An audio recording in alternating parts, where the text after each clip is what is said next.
Hello students. तो last video में हमने देखा था गिरनार्ड रीजेंट बनता कैसे है और गिरनार्ड रीजेंट किन किन कंडीशंस में जो है वो फेल हो जाता है। आज हम देखेंगे गिरनार्ड रीजेंट की प्रॉपर्टीज़।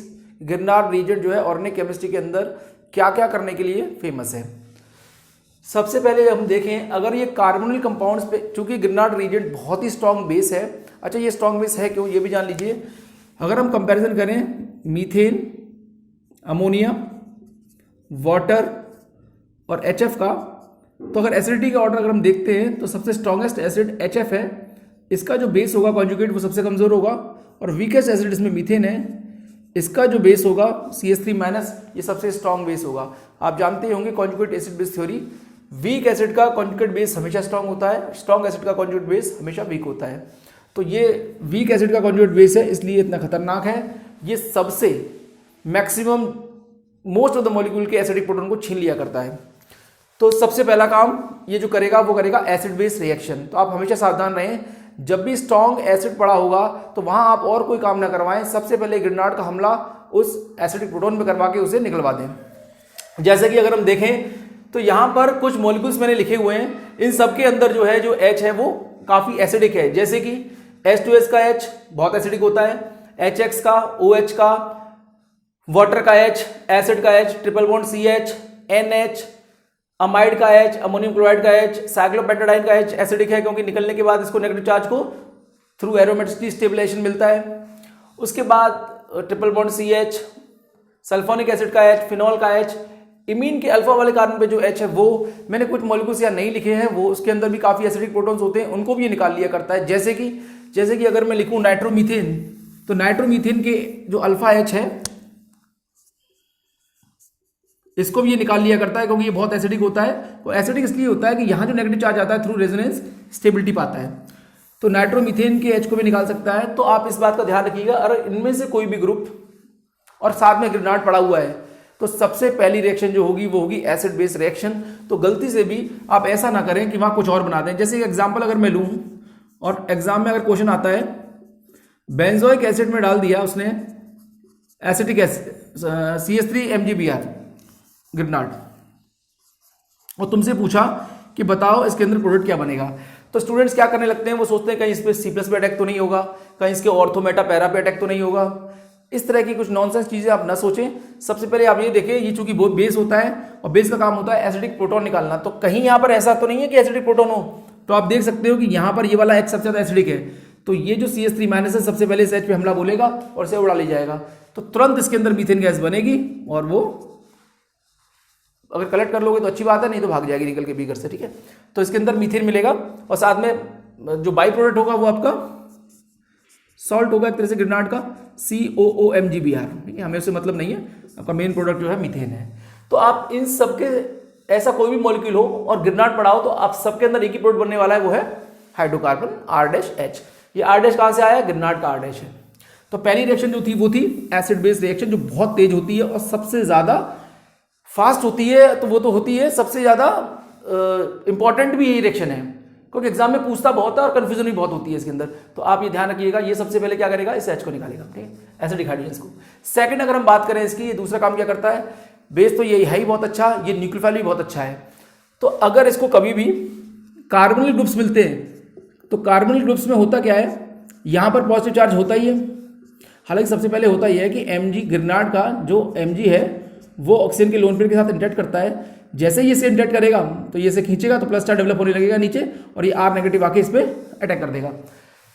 तो कार्बोनिल कंपाउंड्स पे गिरनार्ड बेसिकली आप ये मान के चलिए कि गिरनार्ड रिएजेंट जो है वो R- का ही सोर्स है ना, वो एक तरह से कार्बोनाइन ही है। तो R- अगर अटैक करने आएगा तो कहां अटैक करने आएगा, नंबर 1 जहां पॉजिटिव चार्ज ज्यादा मिलेगा। तो अगर मैं एक जनरल ऑर्डर की बात करूं, जैसे मैंने सबसे ऊपर लिखा हुआ है, तो जो एसाइल क्लोराइड है, तो आप जानते हो क्लोरीन के लोन पेयर रेजोनेंस में बिजी नहीं होते हैं, क्लोरीन का माइनस इफेक्ट काम करता है, तो इसकी वजह से यहाँ बहुत सारा प्लस चार्ज डेवलप हो जाता है जिससे गिरनार्ड यहाँ दौड़ा चलाता है हमला करने के लिए। और अगर उसके बाद बात करें हम अगले में, तो एल्डिहाइड के अंदर भीड़ कम है, इसके बाद यहां पर आएगा एमी में मिथाइल का थोड़ा सा हाइपर कॉन्जुगेशन और इंडक्टिव इफेक्ट लगने लग गया है, जिससे यहां जो प्लस चार्ज आता है C+ पे वो थोड़ा सा खत्म होने लगता है। उसके बाद यहां पर ऑक्सीजन के लोन पेयर रेजोनेंस में आने लगे हैं जिससे प्लस चार्ज और बुरी तरह खत्म होने लगा है। ऐसे करते करते RCO माइनस में तो एकदम तेज रेजोनेंस चल रहा है, तो यहाँ अटैक करने के चांसेस बहुत ही कम है या ना के बराबर है। तो कभी भी रिलेटिव रिएक्टिविटी पूछी जाए न कि सिर्फ ग्रेनाड की बल्कि किसी भी न्यूक्लियोफाइल की, तो आप यही ऑर्डर बताओगे कि न्यूक्लियोफाइल अगर इस पर हमला करने आ रहा है तो वो इसी क्रम में आएगा, सबसे तेज आएगा RCOCl में और सबसे धीरे आएगा कार्बोक्सिलेट एनाइन में, या रिडक्शन करने भी कोई आएगा तो सबसे तेज आएगा उसमें एसाइल क्लोराइड में और सबसे धीरे आएगा कार्बोक्सिलेट एनाइन में।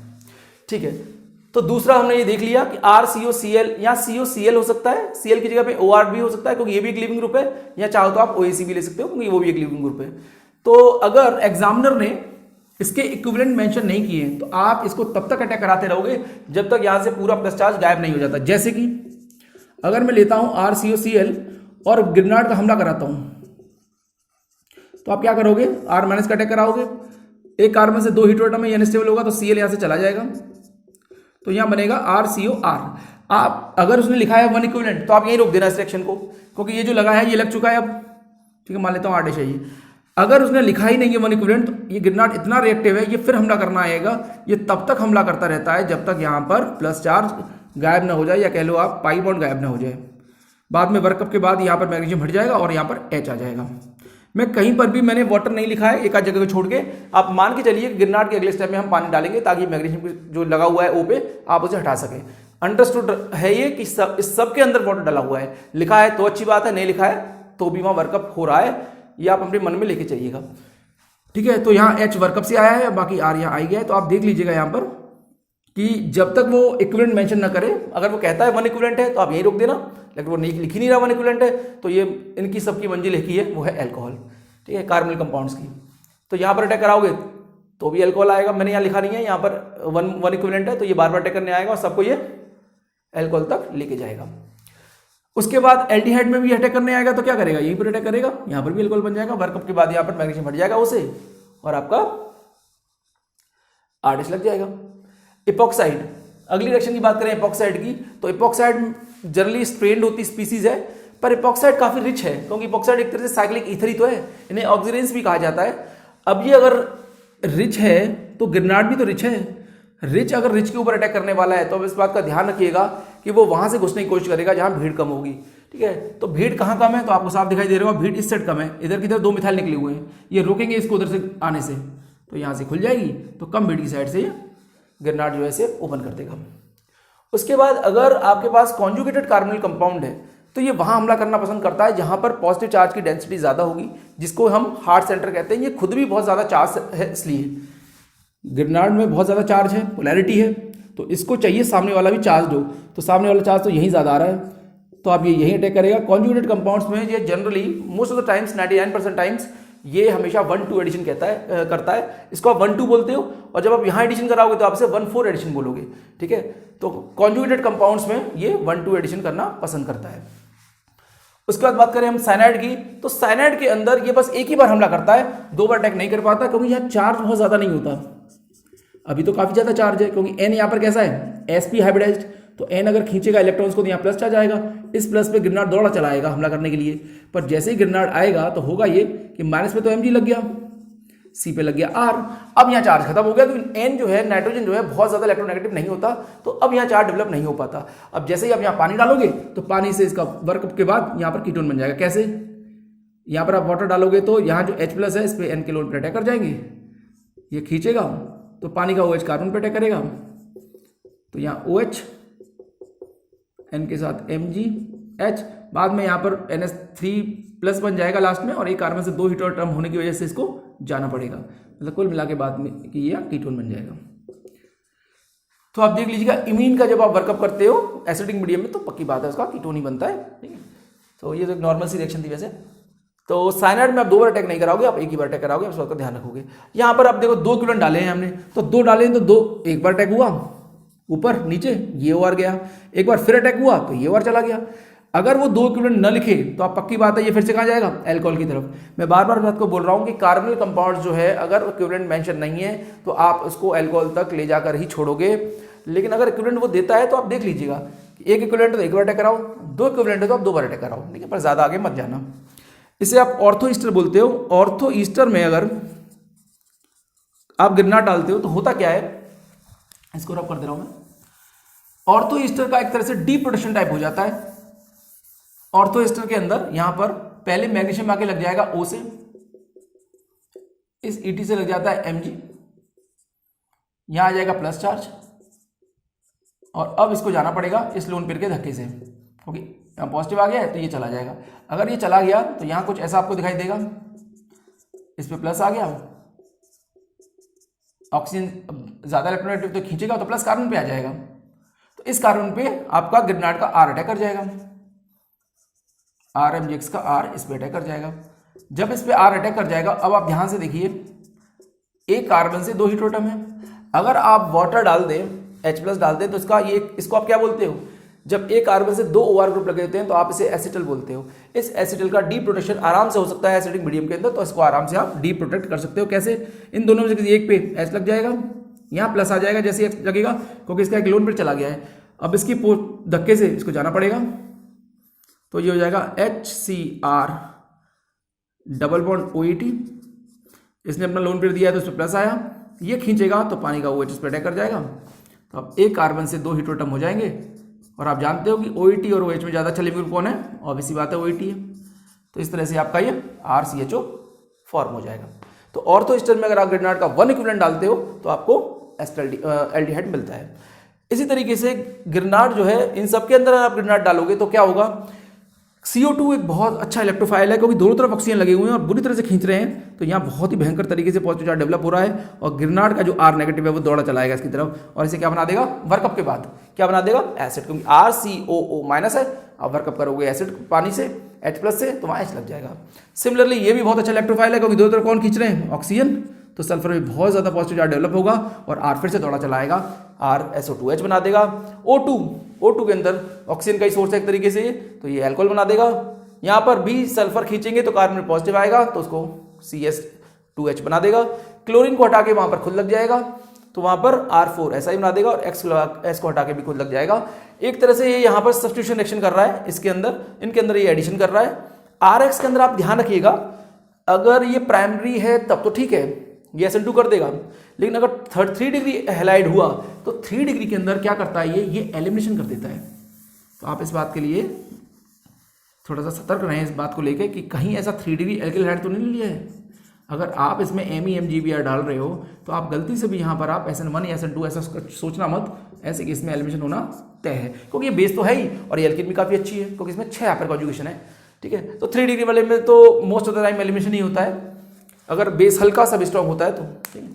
अगली बात करें हम कॉन्जुगेटेड साइनाइड्स की या कॉन्जुगेटेड नाइट्राइल्स की, तो कॉन्जुगेटेड नाइट्राइल्स में तो कोई सवाल ही पैदा नहीं होता कि इसके अंदर कभी हार्ट अटैक हो, क्योंकि हार्ट सेंटर ही नहीं है। तो इसके अंदर तो कोई भी आए, एनी न्यूक्लियोफाइल, चाहे वो ग्रेनाड हो चाहे वो कोई और क्यों ना हो, इसमें हर चीज़ सॉफ्ट ही अटैक करेगी। इसके अंदर तो 100% सॉफ्ट हमला होता है, कोई सवाल ही नहीं है कि C+ में कोई अटैक कर जाए। क्यों?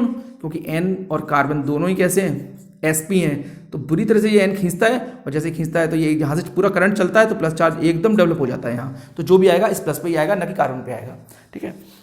उसके बाद अगर हम बात करें लास्ट वाली रिएक्शन की, इसे आप कहते हो, अगर एलाइलिक ग्रेनाड है और कीटोन है तो ये रिएक्शन बहुत ज़्यादा इंपॉर्टेंट है। आप इसको बोलते हो कि यहाँ पर एक मेटलोइन रिएक्शन हो गई है, ठीक है, हीट की वजह से होती है ये रिएक्शन, और ये रिएक्शन एक तरह से पेरी की रिएक्शन है, कीटोन के साथ भी होती है, एल्किन के साथ भी हो जाती है। तो रिएक्शन होगी कैसे, जरा देखिए ध्यान से। यहां पर मैग्नीशियम पॉजिटिव है, ये पूरा हिस्सा माइनस है ना, कार्बन पे पोलैरिटी की वजह से मैं इसे लिख रहा हूं, तो ये आएगा इधर, इसको थोड़ा मैं घुमा के लिख देता हूं ताकि हम इसको आराम से इमेजिन कर पाए।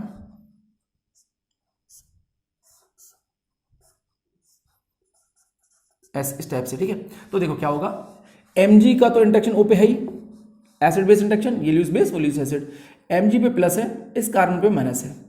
अब ये यहां से चलता है इस तरीके से, जैसे ही आएगा इसकी वैलेंसी ज्यादा हो जाएगी ना कार्बन की, इसको मूव करना पड़ेगा, ये चलेगा इसकी तरफ, जैसे इसकी तरफ चलेगा तो ये चलेगा ऊपर की तरफ। तो यहाँ आप ध्यान से देखो, एक ट्रांजिशन स्टेट बनती हुई दिखाई दे रही है आपको, 1 2 3 4 5 6, अच्छी सी लग रही है, ठीक है। इस ट्रांजिशन स्टेट से ये रिएक्शन जाती है, इसी को आप मेटलोइन रिएक्शन कहते हो। तो ये रिएक्शन होगी कब, सवाल ये है, ये रिएक्शन तब होगी जब एक तरफ एलाइलिक ग्रेनाड होगा और दूसरी तरफ आपका इमीन कीटोन या एल्कीन हो सकती है, ठीक है। तो और एलाइलिक ग्रेनाड हमेशा चल के दूसरे एंड से अटैक करेगा, इसमें आप उसी एंड से अटैक कराओगे तो क्वेश्चन गलत हो जाएगा। मैं क्या कहना चाह रहा हूं, अगर आपने बिना चलाई मतलब यहीं से हमला करा दिया तो ये गलत बात है, ठीक है। तो इसके अंदर एक ट्रांजिट स्टेट बनानी पड़ेगी आपको, और ट्रांजिट स्टेट आप तभी बना सकते हो जब एलाइलिक ग्रेनाड को चलाओगे। तो आप दूसरे वाले एंड से ही अटैक कराओगे चला के, तो ठीक है। तो इसके अंदर आप हमेशा चला के अटैक कराओगे तो आपका प्रोडक्ट कुछ ऐसे दिखाई देगा। अब चलते हैं हम, ये भी एग्जाम्पल एलाइलिक इन का, ये मेटलो इन का, ये कैसे, यहाँ प्लस है देख सकते हो आप, ये पूरा हिस्सा माइनस है। एलाइलिक ग्रेनाड है तो ये चला ऐसे, ये आया ऐसे, और इसे हमला कर दिया एल्कीन पे। कब मेटलो इन रिएक्शन होगी, एक तरफ होगा एलाइलिक ग्रेनाड, या तो हो सकता है उसी स्केलेटन में एल्कीन हो, या हो सकता है कहीं अलग से पड़ी हो, दोनों तरफ हो सकता है। यहाँ तो चलो उसकी किस्मत अच्छी है कि इसी में है, तो आपको बड़ा अच्छा सा दिखाई दे रहा है, ये एक ट्रांजिट स्टेट सी बनती हुई। यहाँ पर अलग से पड़ी हुई है, देखो कीटोन, कीटोन के संग कीटोन के अलावा एल्कीन भी ले सकते हो आप यहाँ पर, और इमीन भी ले सकते हो। तो जब ये यहाँ अटैक करेगा तो इसका मैकेनिज्म भी मैं यहाँ ड्रॉ कर देता हूँ इस रिएक्शन का। तो ये रिएक्शन में होगा ये, जब ये चल के अटैक करेगा तो यहाँ डबल बॉन्ड आएगा, इसने चल के यहाँ हमला किया है तो यहाँ माइनस आ गया ना, माइनस में कौन लग गया, Mg लग गया, MgBr, इस तरीके से बन गया। अब ये आपने डाल दिया क्या, कॉन्जुगेटेड एल्डिहाइड डाल दिया है, और ये जानते हो आप 1 2 एडिशन करेगा तो ये यहाँ पर 1 2 एडिशन आगे कर जाएगा। अब इसमें कोई टेंशन की बात है नहीं, ये प्लस है तो कार्बन पे क्या है, माइनस है, और इस माइनस का अटैक आप यहाँ करा सकते हो आराम से। देखो आप आंसर आपका तैयार है, ठीक है। इस तरीके से ये रिएक्शन हुई है। आप आते हैं 12th पे। 12th एक एबनॉर्मल सी रिएक्शन है, क्योंकि नॉर्मली ये होता है कि जो इपॉक्सी होती है इनको ग्रेनाड खोल देता है, कम बीट से खोल देता है। ये तो सिमेट्रिकल थी तो इसको भी कम बीट से खोल देना चाहिए था, पर यहाँ ऐसा नहीं होता है। मैंने लास्ट लेक्चर में जब हम इसकी प्रिपरेशन कर रहे थे तो मैंने बताया था कि जब भी आप 2 मोल ग्रेनाड के लेते हो तो यहाँ पर 2 मोल ग्रेनाड से जब भी आप RMGX के 2 इक्विवेलेंट्स या 2 मोल्स यूज करते हो तो इससे बन क्या जाता है, इससे बनता है R2Mg प्लस MgX2, और MgX2 एक ल्यूइस एसिड है, और कभी भी इपॉक्साइड के साथ ल्यूइस एसिड होगी पक्की बात है इसमें पिनाकल हो जाएगी। कैसे, O का हमला हो जाएगा Mg के ऊपर, अब एक X को जाना पड़ेगा तो यहाँ प्लस आ जाएगा क्योंकि एक लोन पे चला गया ना इसका, तो यहाँ पर एकदम ये खुल जाएगा। कहीं से खोल दीजिए आप, सिमेट्रिकल है तो जैसे ही खुलेगा तो ये आपको दिखाई देगा कुछ इस टाइप से, OMgX, एक X यहाँ से निकल जाएगा वरना वैलेंसी ज़्यादा हो जाएगी, तो यहाँ आ जाएगा प्लस। अब यहाँ पर होगा रिंग कॉन्ट्रैक्शन जो पिनाकोल में हुआ करता है। कैसे होता था, ये प्लस है, ये पूरा हिस्सा माइनस है, ये वाला बॉन्ड यहाँ और ये वाला बॉन्ड यहाँ से खिसक के इधर। अच्छा ऐसा कर क्यों रहा है, ये सवाल ये भी पैदा होता है ना, ये ऐसा कर क्यों रहा है और हमें कैसे पता कि ऐसा करेगा ये इसलिए कर रहा है, ये कार्बोनेट 2 डिग्री है, लेकिन जैसे ही ये वाला बॉन्ड यहाँ माइग्रेट होगा प्लस चार्ज पीछे की तरफ आ जाएगा ना। अब ये कार्बोनेट कैसा हो गया, ये कार्बोनेट रेजोनेंस स्टेबलाइज्ड हो गया, ठीक है। तो ये आपका बन जाएगा 5 मेंबर रिंग और CHO, ठीक है। अभी तक तो खाली MgX2 का काम खत्म हुआ है, R2Mg तो वेट कर रहा है अपना कि जब MgX2 अपना काम कर ले तब मैं हमला करूं, इसके बाद RMgX पे हमला कर जाएगा, सॉरी R2Mg इस पे अटैक कर जाएगा, X की जरूरत नहीं है, R माइनस, और यहाँ पर इस तरह का प्रोडक्ट आपका फॉर्म हो जाएगा, ठीक है। तो 12th रिएक्शन जो है पिनाकोल टाइप की रिएक्शन है, ये नॉर्मल इपॉक्सी ओपनिंग नहीं है, सावधान रहें आप, ठीक है, एग्जाम में पूछी जा सकती है। अगर अब आए 13 पे तो ग्रेनाड जो है नॉर्मली बार बार हमला करना पसंद करता है, लेकिन अगर आपको रोकना है इसके अटैक को और आप चाहते हो कि एक ही बार हमला करे तो इसे आप बोलते हो VN-RIP अमाइड। आप VN-RIP अमाइड यूज कर लो। VN-RIP अमाइड करने से यूज करने से होगा क्या, होगा ये कि जो मैग्नीशियम है वो इसके बीच में फंस जाएगा, जिससे इसकी रिएक्टिविटी कम होगी। कैसे, कुछ इस टाइप से। अगर हम बात करें OMe, इसे बोलते हैं हम VN-RIP अमाइड। तो जो Mg है हमारा, वो Mg इसके साथ और इनके साथ एक चिलेट बना लेता है, और जब ये इस रास्ते को ब्लॉक कर देगा तो दोबारा यहाँ पर अटैक करना ग्रेनाड का मुश्किल हो जाएगा। तो एक ही बार R जो है हमला कर पाता है बेचारा, और बाद में आप कुंच करके वाटर से इसको पूरे को हिस्से को बाहर निकाल सकते हो, ठीक है। इस ट्रांजिट स्टेट ने इसका रास्ता बंद कर दिया है कि इस पर दोबारा ग्रेनाड हमला कर पाए। तो यहाँ अगर आप चाहते हो कि आप ग्रेनाड आपका एक ही बार अटैक करे तो आप यहाँ पर जो अमाइड लो वो इस टाइप की लोगे, एक नाइट्रोजन से OMe लगाओ और मिथाइल लगाओ, इसका नाम है VN-RIP अमाइड, ठीक है। तो जब यहाँ अटैक करेगा ग्रेनाड तो होगा क्या, वैसे होगा ये O पे आ जाएगा माइनस, NOMe है ही, यहाँ पर भी Me है, यहाँ लग चुका है R, और इसके धक्के से वर्कअप के बाद इसको जाना पड़ेगा।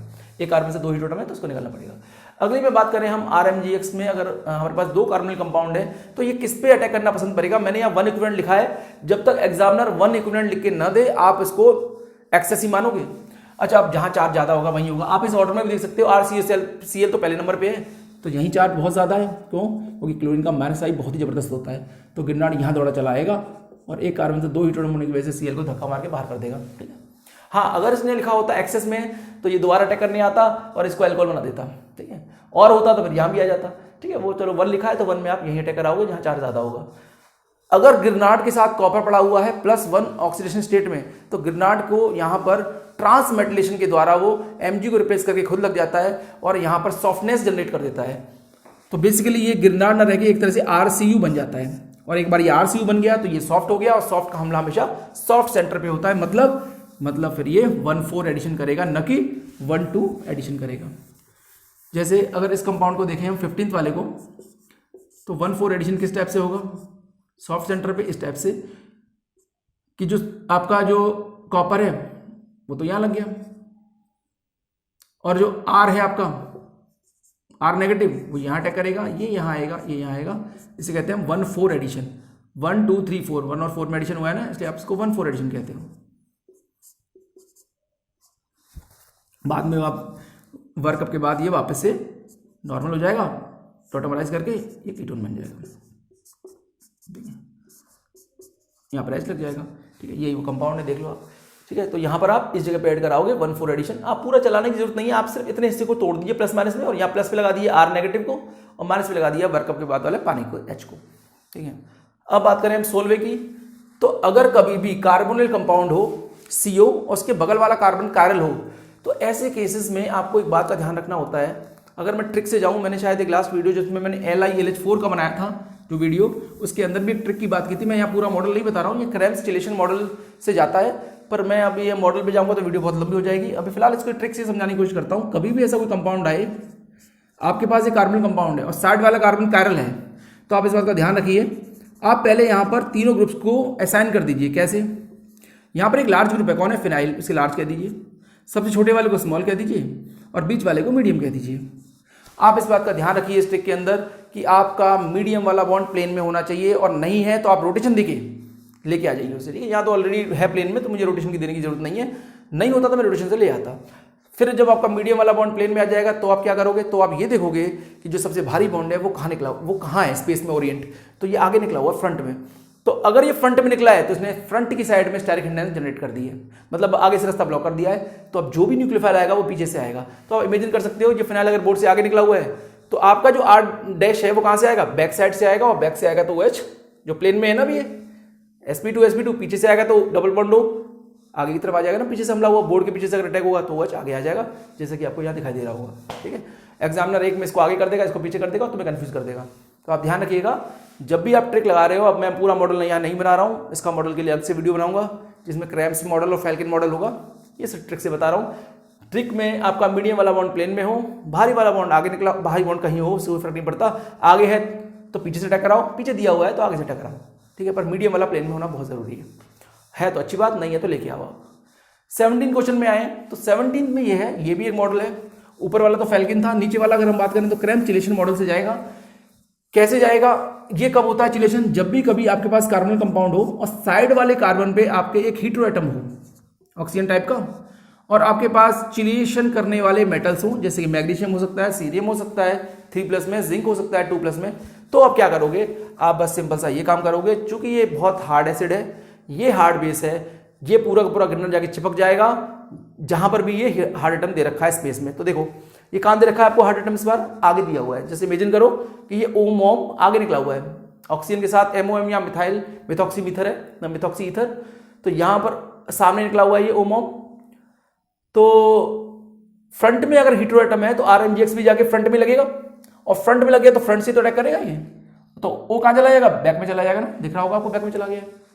यहां चिलेशन हुआ है। चिलेशन कैसे हुआ है? यहां चिलेशन क्यों नहीं हुआ? क्योंकि यहाँ हीट्रो एटम नहीं था ना कोई।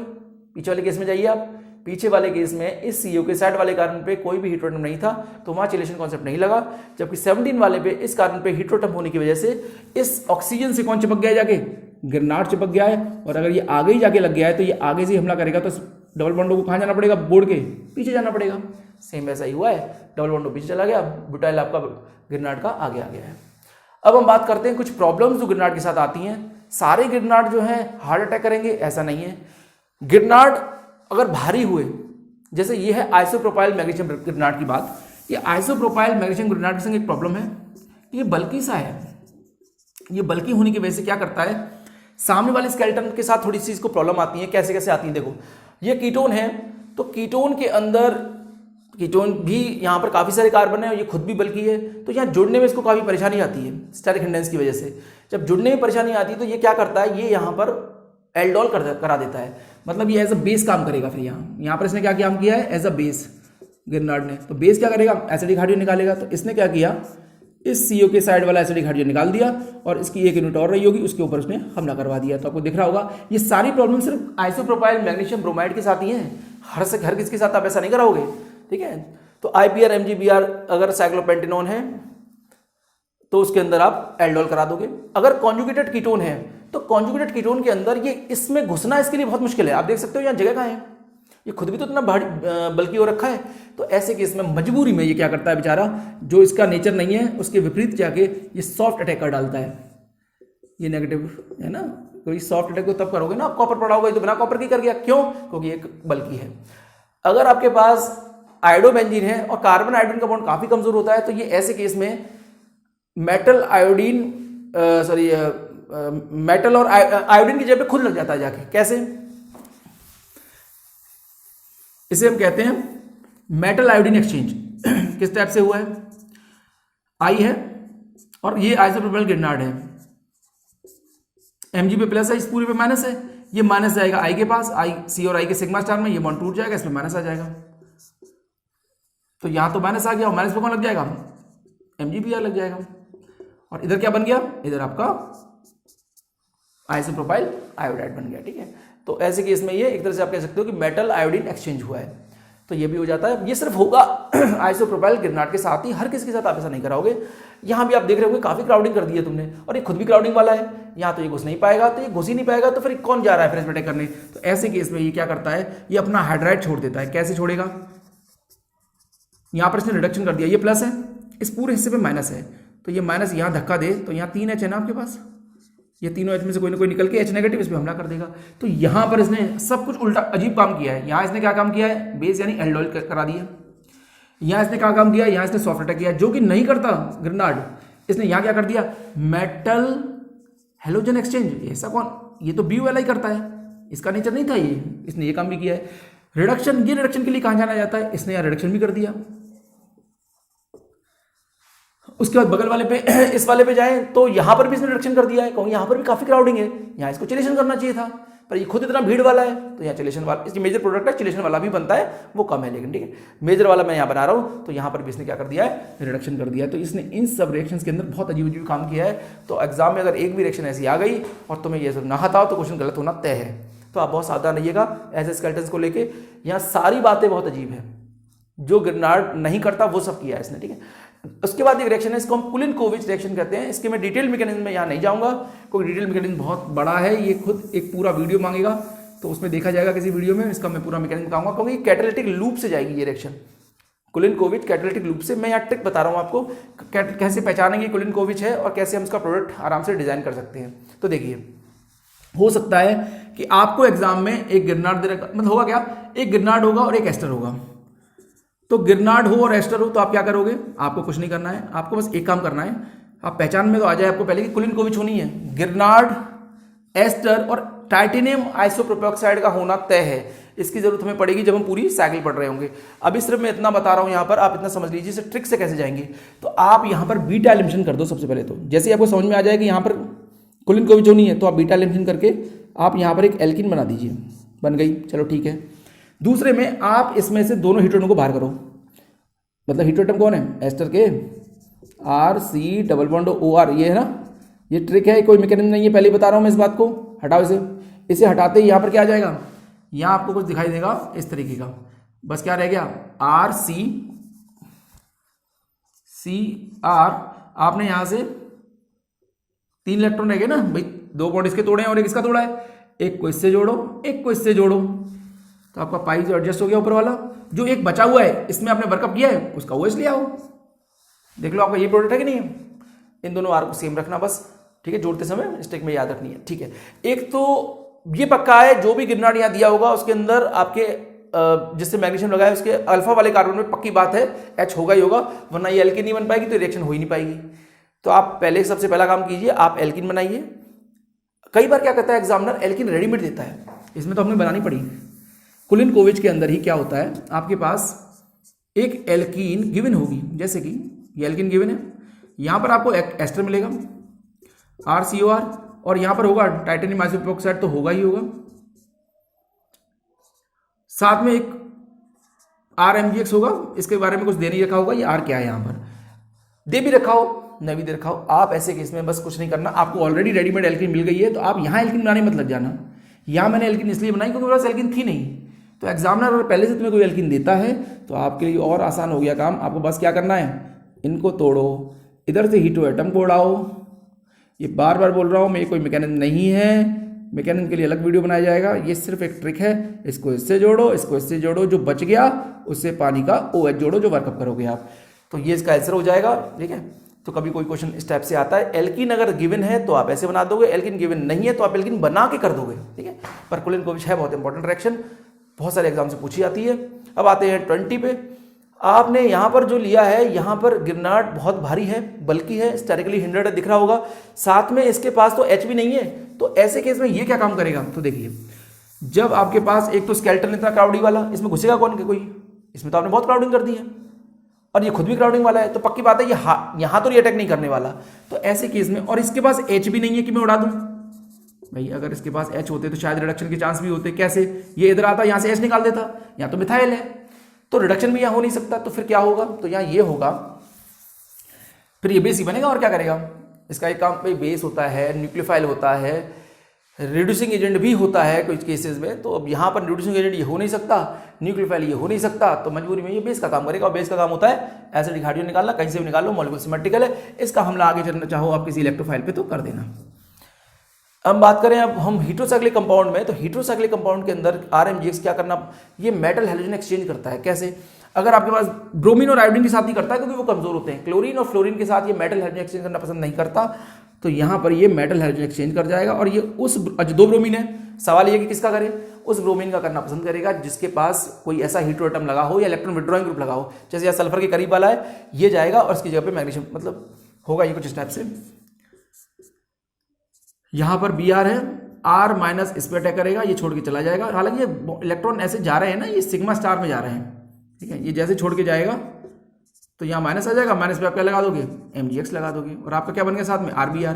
अब इसका ये प्लस है, ये पूरा हिस्सा माइनस है, इसका जहाँ चाहे अटैक कराओ, आपका जहाँ मन करे इसको आगे यूज कर सकते हो आप। ठीक है, ये प्लस है, ये माइनस है, पोलर बॉन्ड है, इस पर इलेक्ट्रोफाइल हमला कर सकता है। सिमिलरली अच्छा एक चीज और, कोई और इलेक्ट्रॉन विड्रॉइंग ग्रुप हो तो ये उसकी तरफ भी जा सकता है। जैसे एक क्वेश्चन अगर मैं आपको लिख के दूं, तो ये वहां जाना चाहता है जो जहां ज्यादा इलेक्ट्रॉन विड्रॉइंग ग्रुप हो, जैसे यहाँ एक Br है, यहाँ भी एक Br है, और यहाँ एक CO2R है, तो ये किसको रिप्लेस करेगा, ये इसको रिप्लेस करेगा, मतलब यहाँ Mg लगेगा। अगर सवाल कुछ इस टाइप के आ जाए कभी, तो ये यहाँ पर Mg लगाना पसंद करेगा क्योंकि यहाँ पर CO2R के करीब है ये। ठीक है, तो अब देख लीजिएगा यहाँ MgBr हो जाएगा। ठीक है, बाद में इलेक्ट्रोफाइल यहीं से हमला करेगा। तो एक इसकी खासियत ये भी है कि हीटेरोसाइक्लिक कंपाउंड के अंदर ये मेटल हैलोजन, वो हैलोजन भी ब्रोमीन और आयोडीन ही एक्सचेंज करना पसंद करता है, और ये भी मैक्सिमम टाइम देखा गया है कि ये आइसोप्रोपाइल ही होता है, पर या कोई और भी हो सकता है, पर मोस्टली आइसोप्रोपाइल गिरनाट ही लिया जाता है अगर आपको मेटल हैलोजन एक्सचेंज करने हो तो। अगर हम यहाँ आए हेटेरोसाइक्लिक रिंग्स में, तो हेटेरोसाइक्लिक रिंग में ये जो H होता है, दो हेटेरोटम का, ये काफ़ी ज़्यादा एसिडिक होता है, तो ये इसके एसिडिक हाइड्रोजन को निकाल फेंकता है। कि जैसे इसको निकालेगा तो यहाँ पर नेगेटिव आ जाएगा, और ये नेगेटिव आते ही उस पर Mg लग जाएगा। बाद में आप इसको यूज़ कर सकते हो किसी पर अटैक कराने के लिए, माइनस का अटैक करा दीजिए आप किसी इलेक्ट्रोफाइल पे। तो हेटेरोसाइक्लिक कंपाउंड में आप ध्यान रखिएगा, इन दोनों के बीच का H ज़्यादा एसिडिक है, ये ज़्यादा इतने एसिडिक नहीं है क्योंकि यहाँ पर दोनों का N खींचने की टेंडेंसी है, माइनस आई इफेक्ट है दोनों का। ठीक है, बाद में आप इसका अटैक करा सकते हो इलेक्ट्रोफाइल पे किसी पे। इसके अलावा ये इमीन पे तो अटैक नहीं करता था, हमने इतनी सारी रिएक्शंस देखी हैं, क्योंकि इमीन के ऊपर पॉजिटिव चार्ज नहीं आता, लेकिन अगर इसको कोई ड्राइविंग फोर्स मिल जाए, जैसे कि इस रिएक्शन मिल गई है, तो ये इमीन को भी खोलने के लिए, इमीन का भी अटैक करने के लिए तैयार रहता है। या हुआ क्या है, यहां पर इमीन पे जो अटैक हुआ है उसके पीछे जो बात है वो क्या है, ये गिरनाट जो है BuMgBr इमीन इसके C+ पे अटैक करेगा, ये खींचेगा ना, तो C+ पे Bu लग जाएगा, इस पे माइनस आ जाएगा, है ना। हालांकि इसने यहाँ लिखा नहीं है, मोल्स मेंशन नहीं है, इसने एसिडिक हाइड्रोजन भी निकाला होगा इसका। चलिए वो बाद में देखते हैं। इसके धक्के से ये बाहर होगा, पहले कुछ स्टेप से बन जाएगा N डबल बॉन्ड NTS, ठीक है। यहाँ BU लगाई हुआ है, यहाँ इपॉक्सी है। अब यहाँ पर क्या होगा, यहाँ पर लोन पेयर है इसके पास, इस पे प्लस चार्ज आ गया, इसके धक्के से TS भी बाहर हो सकता है क्योंकि TS एक लीविंग ग्रुप है, TS एक लीविंग ग्रुप है, ठीक है। H से तो N पे पॉजिटिव है तो ये H से खींच के नॉर्मल हो जाएगा N, ये तो नॉर्मल हो गया। अब यहाँ पर ये होगा, देखिए 99% रिएक्शंस के अंदर N2 का उड़ना तय है। N2 तो बहुत अच्छी गैस है, बहुत स्टेबल गैस है, क्योंकि इसको सारे इलेक्ट्रॉन बॉन्डिंग भरे हुए हैं। इस कमरे में भी सबसे ज़्यादा N2 है और बहुत स्टेबल गैस है, आप इसको ले भी नहीं सकते हो, ठीक है। ऑक्सीजन को आप इनहेल कर लेते हो, लेकिन आप N2 को आप नहीं लेते हो। तो यहाँ पर होगा ये कि N डबल बॉन्ड N, यहाँ पर एक चीज़ शायद कोई मिस हुई है, एक बार दोबारा देखता हूँ इसका मैकेनिज्म में, प्रॉपरली करके देखते हैं। देखिए यहाँ क्या होगा, सबसे पहले डबल बॉन्ड N NHTS, यहाँ इपॉक्सी। तो देखिए सबसे पहले अटैक हुआ है यहाँ प्लस पे, तो यहाँ लगा है BU, यहाँ पर आया है माइनस, इसके धक्के से निकला है यहाँ TS, तो यहाँ आ गया N डबल बॉन्ड NH, यहाँ लगा है BU, यहाँ इपॉक्सी। अब देखिए 99% रिएक्शन के अंदर N2 का निकलना तय है, तो यहाँ पर देखिए ये वाला बॉन्ड जैसे यहाँ आएगा इसकी वैलेंसी ज़्यादा हो जाएगी ना, इस बॉन्ड को ये धक्का देगी, और जैसे इसको धक्का देगी इधर से इपॉक्सी भी खुल जाएगी कि नहीं, क्योंकि इपॉक्सी दबा में रहती है। तो यहाँ क्या आ गया, यहाँ BU लग गया, यहाँ पर इपॉक्सी खुली गई, यहाँ H है ही, N2 चली गई उड़ के, H से जब N ट्रिपल बॉन्ड N बनेगा तो इस पर प्लस आ जाएगा, तो H को बाहर कर देगी। तो देख रहे हो आप, यही कंपाउंड है, ये BU, ये रहा मीथेन परमानेंट ब्यूटेन, ठीक है। तो यहाँ हमने BU लगा रखा है। तो ये सारी रिएक्शंस थी ग्रिनार्ड की, मैंने मैक्सिमम रिएक्शंस कवर कराने की कोशिश की है। इसके अलावा मुश्किल है शायद कोई भी रिएक्शन बची हो कोई एग्जाम में जो आपको लगे कि ये क्या आ गया, हमने तो ये पढ़ा ही नहीं है। आप इस वीडियो के अंदर की जो जितनी भी रिएक्शंस हैं आप अपने हाथ से एक बार लिखें, डाउट हो तो आप कमेंट में पूछ सकते हैं। नेक्स्ट वीडियो में देखेंगे एक नई रिएक्शन, तब तक के लिए थैंक यू।